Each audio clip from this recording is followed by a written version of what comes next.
قیام پاکستان کے وقت ایک بزرگ باپ اپنی جوان بیٹی کے ساتھ پاکستان کی طرف آ رہا تھا۔ اس ہجرت کے دوران چند ہندوؤں نے انہیں روکا، باپ کے ہاتھ اور پاؤں رسیوں سے باندھ دیے گئے اور اسی بزرگ باپ کے سامنے اس کی بیٹی کی عزت کو پامال کیا گیا، اور اس کے جسم کے ٹکڑوں کو کاٹ کے جب بیٹی کو باپ کی گود میں پھینکا گیا، وہ زندگی کی آخری سانسیں لے رہی تھی اور کہہ رہی تھی، ابا پاکستان کو میرا سلام دینا، پاکستان کو میرا سلام دینا۔ وہ مائیں جن کے پیٹ کاٹ کے ان کے بچوں کے تکے بوٹیاں کر دی جاتی تھیں، ان ماؤں، ان بہنوں،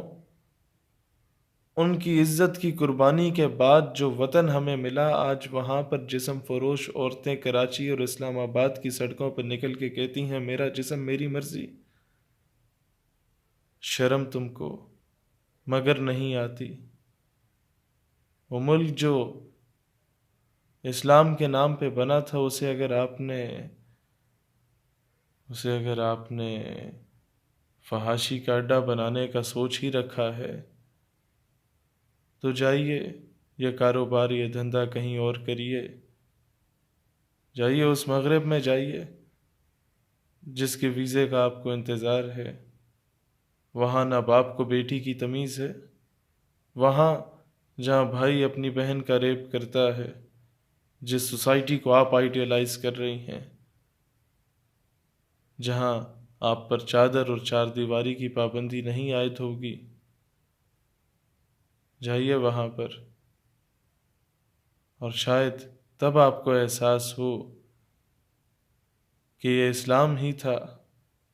جس نے عورت کے قدموں کے تلے جنت رکھ دی ہے۔ یہ اسلام ہی تھا کہ جب بہن یا بیٹی آتی تھی تو اپنی کالی کملی بچھا دی جاتی تھی ان کے استقبال میں۔ یہ اسلام ہی تھا کہ جس ماں کے یا بہن کے ریٹ بازاروں میں لگتے تھے، اس کو اس کا مقام دیا۔ یہ اسلام ہی تھا کہ جس عورت کو پیدا ہوتے ہی زندہ درگور کر دیا گیا، اس اسلام نے اس عورت کو معاشرے میں اس کا مقام دیا۔ لیکن شاید آپ کو جسم بیچنا زیادہ عزیز ہے، نیم برہنہ حالت میں سڑکوں پہ پھرنا زیادہ عزیز ہے۔ آپ کو یہ مبارک ہو، لیکن ایک بات کہنا چاہوں گا،